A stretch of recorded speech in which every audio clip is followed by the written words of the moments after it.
São 8 horas e 45 minutos, nós seguimos com liberdade de opinião. Agora vamos a Brasília para ouvir o jornalista Alexandre Garcia. Bom dia, Alexandre. Bom dia, Colombo. Vamos aos temas de hoje. Vamos lá. A Confederação Sul-Americana de Futebol, a Conmebol, anunciou que o Brasil vai ser a sede da Copa América, que começa agora no dia 13 de junho. Em uma rede social, a entidade confirmou a realização do torneio no Brasil e agradeceu ao presidente Jair Bolsonaro e à CBF, que é a Confederação Brasileira de Futebol, por abrir as portas do país para o evento, que inicialmente aconteceria em conjunto, uma sede dupla, Colômbia e Argentina. A Colômbia desistiu primeiro por causa de protestos no país contra a proposta de reforma tributária apresentada pelo governo e depois a Argentina, agora no final de semana, entendeu que não tinha condições de fazer a Copa América, de receber as seleções por causa do recrudescimento da pandemia por lá. Bom, mas o fato é que ontem, em redes sociais, a Conmebol e a CBF confirmaram o evento no Brasil. O governo brasileiro ainda não. O ministro-chefe da Casa Civil, general Luiz Eduardo Ramos, disse que se o torneio acontecer no Brasil, tem de ser a partir da aceitação pela CBF, pela Conmebol, de algumas regras sanitárias. Vamos acompanhar um trecho do que disse o ministro. É importante destacar que esse evento, caso se realize, ele não terá público, tem saído algumas notícias com relação ao público, não terá público. Não sei por que algumas pessoas se pronunciaram, vamos dizer, contra o evento. Se há os jogos do Campeonato Brasileiro e ocorreu os jogos do Campeonato Estadual e Libertadores, não tem nada certo, quero pontuar de uma forma bem clara, estamos no meio do processo, mas não vamos nos furtar a uma demanda, caso seja possível, de atender. Alexandre, como é que você avalia essa possibilidade de o Brasil sediar a Copa América neste momento que nós estamos atravessando? Bom, se o ministro não sabe por que as pessoas estão contra, eu sei, está na cara. Foi aquilo que você acabou de dizer, Colombo. Agradeceram ao presidente Jair Bolsonaro. Pronto, estragou o certame, a Copa América, né? A Colômbia não quis fazer, a Argentina não pode fazer. A Argentina está um caos, né? Esse presidente Fernandes e a sua vice Kirchner são piores que a pandemia, né? Conseguiram o caos na economia e o caos na saúde. A Argentina não tem a menor condição, né? Então, acertaram com o governo brasileiro para vir para cá. Agora, eu só queria entender. Eu não entendo nada de futebol, zero. Eu pesquisei agora no computador para saber o que está acontecendo no futebol brasileiro. Eu vi que começou o Campeonato Brasileiro no dia 30 agora, começou anteontem, né? Série A, Série B, Série C, cada série com 20 times, 60 times de futebol fazendo o Campeonato Brasileiro, mais os campeonatos estaduais, como lembrou o ministro. Nós vamos parar também o Campeonato Brasileiro? E para sermos coerentes, dentro de 50 dias, acho que é 23 de julho, começa a Olimpíada, os Jogos Olímpicos Mundiais em Tóquio. Nós vamos nos recusar de assistir, para sermos coerentes, essas pessoas, né? Eu vou contar para você sobre o Japão. Eu vi que há grande preocupação sobre a vacinação no Brasil. Japão, olhei agora, Japão. Japão até agora aplicou 22 milhões de doses de vacina. O Japão tem 140 milhões de japoneses, 22 milhões de doses. O Brasil aplicou 67 milhões de doses. 2 doses, o Brasil aplicou em 13 milhões de brasileiros. O japonês aplicou em menos de 3 milhões de japoneses. O Brasil já aplicou mais de 10%, já vacinou totalmente as 2 doses em mais de 10% da população. O Japão, poderoso Japão, vacinou 2,7% com as 2 doses.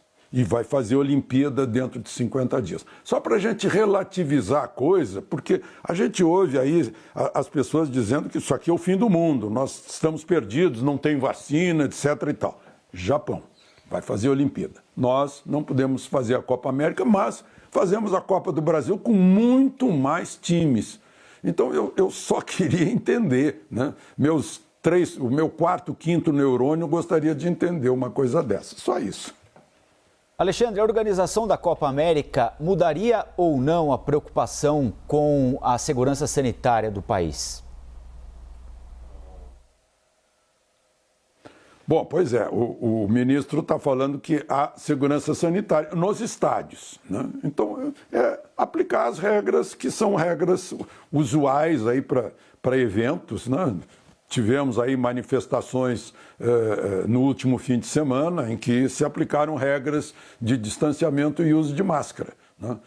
Isso pode, mas no esporte nacional não se pode. Dizem que o Brasil é o país da chuteira, o país da bola, né?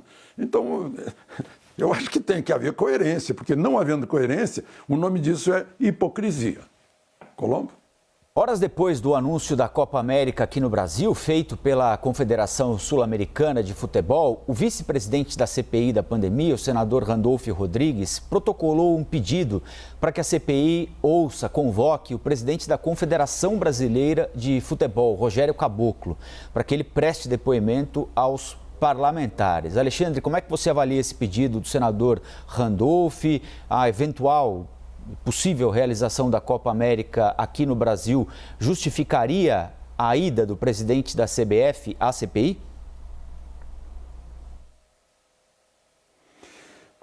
Tem uma máxima do teatro romano, da comédia romana, que dizia, né, em latim, ridendo castigat mores, né?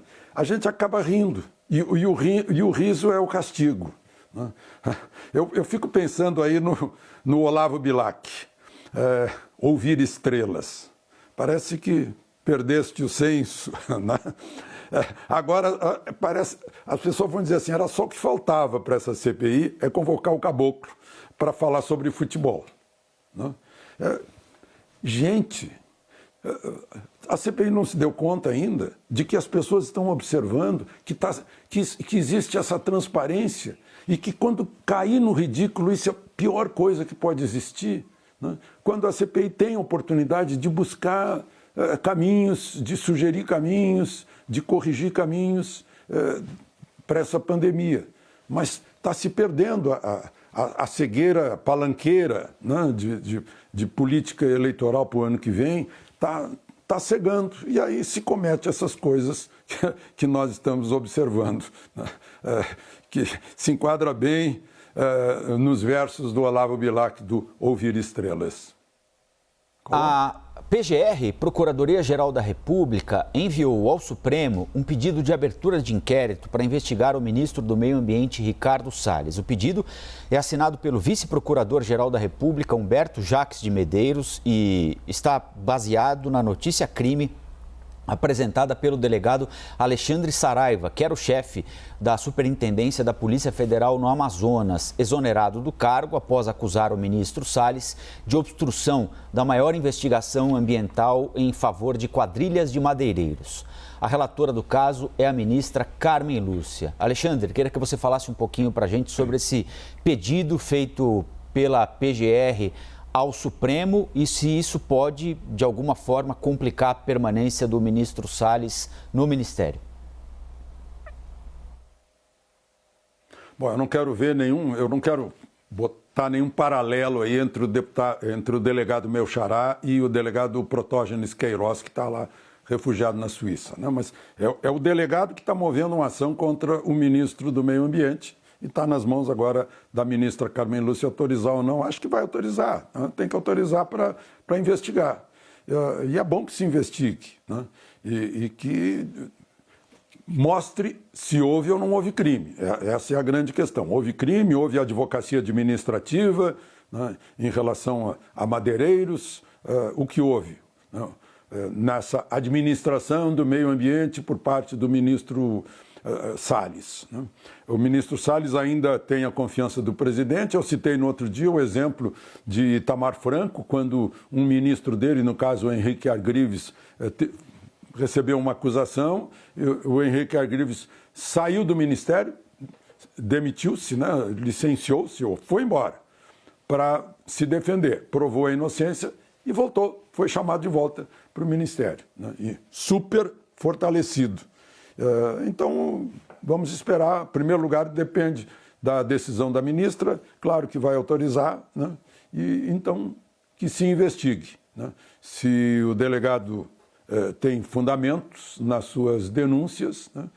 E se o ministro é culpado ou inocente. Até que isso tramite, né? Aqui no Brasil, até os que já foram condenados em mais de um tribunal acabam não inocentados, mas liberados, né? Então a gente nunca sabe o que pode acontecer na justiça brasileira nesse momento assim de tanto descrédito, infelizmente. Bom, daqui a pouquinho a CPI, daqui 4 minutos, se o horário for respeitado, né, mas geralmente atrasa, a CPI da pandemia retoma os trabalhos desta semana com depoimento de Nise Yamaguchi, a doutora que é apontada como uma integrante desse suposto gabinete paralelo. A sessão começa, como eu disse, daqui a pouco, mas vai atrasar. Alexandre, queria que você falasse um pouquinho sobre sua expectativa para o depoimento da médica Nise Yamaguchi já já. Pois é, eu ouvi falar que o presidente da CPI, o senador Omar Aziz, aquele lá de Amazonas, que o senador disse que não vai querer ouvir nada sobre tratamento da doença. Eu não sei o que ele vai querer ouvir, então, de uma médica, de uma cientista que tem salvado vidas, que tem aplicado as revelações de um poderoso antiviral que se revela, né, mas que é negado, né, mas tem negacionista de todos os lados, enfim, né, se ele prefere paliativos, né, mas se não entrar nesse assunto científico, nesse assunto da experiência médica, dos resultados principalmente, aí vai ser complicado, porque criaram a narrativa do suposto gabinete paralelo, né? Agora precisam de alguém que corrobore essa tese que foi criada. Inventaram um gabinete paralelo como se o presidente da República ou o ministro da Saúde não pudesse conversar com uma médica a respeito de como tratar uma doença que está matando brasileiros, né? É uma coisa só. Eu não sei se na Rússia soviética se fazia isso. Ah, não pode isso, não pode aquilo.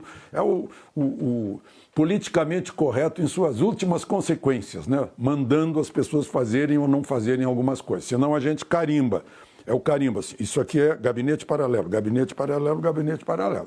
Então, vamos esperar. Ela é eu a conheço pessoalmente, ela é uma médica brilhante, uma pesquisadora brilhante, estudiosa, muito estudiosa. E tomara que aproveitem esse brilho, porque ontem eu estava conversando com um senador, o senador Eduardo Gomes, de Tocantins, e ele me dizia, olha, se eu fosse integrante da CPI, meu primeiro requerimento seria convocar médicos, convocar o pessoal que está na ponta de todo o Brasil, de todas as maneiras de pensar, de todos os tipos de terapêutica e de prevenção, para trazerem informações para a CPI fazer um relatório final recomendando, olha, recomendamos ao governo brasileiro que faça assim ou assado. Mas o que a gente está vendo é essa discussão, agora vão convocar o caboclo para falar sobre campeonato de futebol. O Instituto Butantan divulgou os resultados da vacinação em massa com a Coronavac na cidade de Serrana, que fica na região de Ribeirão Preto, interior de São Paulo. O estudo, segundo o Butantan, mostrou que a pandemia foi controlada quando 75% da população da cidade estava imunizada. A cidade registrou uma queda importante no número de internações e mortes pela Covid. Para Dimas Covas, que é diretor do Instituto Butantan, o resultado positivo do estudo em Serrana traz otimismo em relação à decisão da Organização Mundial da Saúde sobre a autorização de distribuição da Coronavac pelo mundo, decisão que pode ser tomada ainda essa semana pela OMS, segundo nos informou agora há pouquinho a nossa correspondente em Londres. Vamos ver. A cidade de Serrana sofria com um caos, com um colapso no sistema de saúde, como qualquer outra cidade do Brasil. Hoje, com 98% da população adulta vacinada, nós temos um sistema de saúde com condição de tratar quem ainda se contamina com dignidade. Os dados que estão lá já são muito sólidos, e eu tenho certeza de que a vacina será autorizada e poderá ser distribuída ao mundo inteiro, inclusive pelo mecanismo COVAX. A vacinação em massa com a Coronavac fez com que as mortes por Covid em Serrana caíssem 95%. Houve redução de 86% no número de internações e de 80% em casos sintomáticos da doença. Alexandre, como é que você avalia esses resultados apresentados pelo Instituto Butantan após a vacinação em massa na cidade de Serrana, interior de São Paulo? São ótimos resultados, né? Sem dúvida, é um modelo. Serrana, agora mesmo, fui ver uma cidade que dista 270 quilômetros de Serrana, que está sob a influência de São Paulo, Porto Feliz. Serrana está sob a influência de Ribeirão Preto, né? As duas distam aí pela estrada 3 horas, né? A população é semelhante, né? Porto Feliz tem 50 mil habitantes, Serrana tem mais de 45 mil habitantes. Eu peguei o boletim epidemiológico das duas prefeituras de agora, né? Então, Porto Feliz teve 7.374 casos, Serrana teve 4.001 casos. Porto Feliz teve 91 mortes, Serrana teve 90 mortes. E Porto Feliz tratou do tratamento preventivo, né? Tratou preventivamente. Os resultados foram semelhantes. Porto Feliz certamente está vacinando, né? Eu acho que as duas coisas juntas funcionam perfeitamente, não são antagônicas, né? A prevenção, o Cid lembrou de prevenções extracorpóreas, né? Eu lembro de prevenções intracorpóreas, né? Eu acho que as duas funcionam muito bem, a gente tem que esperar que baixe o bom senso, que a gente despolitize isso, tire a ideologia, a militância e olhe para os resultados e vá em frente. Serrana, ótimo, né? Eu acho que a Anvisa, não sei se a Anvisa está recebendo as informações, precisa receber as informações para completar a avaliação sobre os eventos ocorridos com pessoas que já tomaram 2 doses de vacina, né? Precisa, porque a gente fica, todo dia a gente está vendo notícias sobre isso. Então é preciso manter os cuidados, né? Manter os cuidados e esperar que o tempo, que é o senhor da razão, né, mostre os resultados, a eficácia e a eficiência das vacinas. Acho que foi uma experiência necessária, né, que deveria ser feita. Existe uma coisa que é habitual nos hospitais, que se perguntam às pessoas que são internadas, né, qual foi o tratamento, o que vinha tomando, o que vinha fazendo. Eu acho que isso é absolutamente necessário para que, com o tempo, né, a gente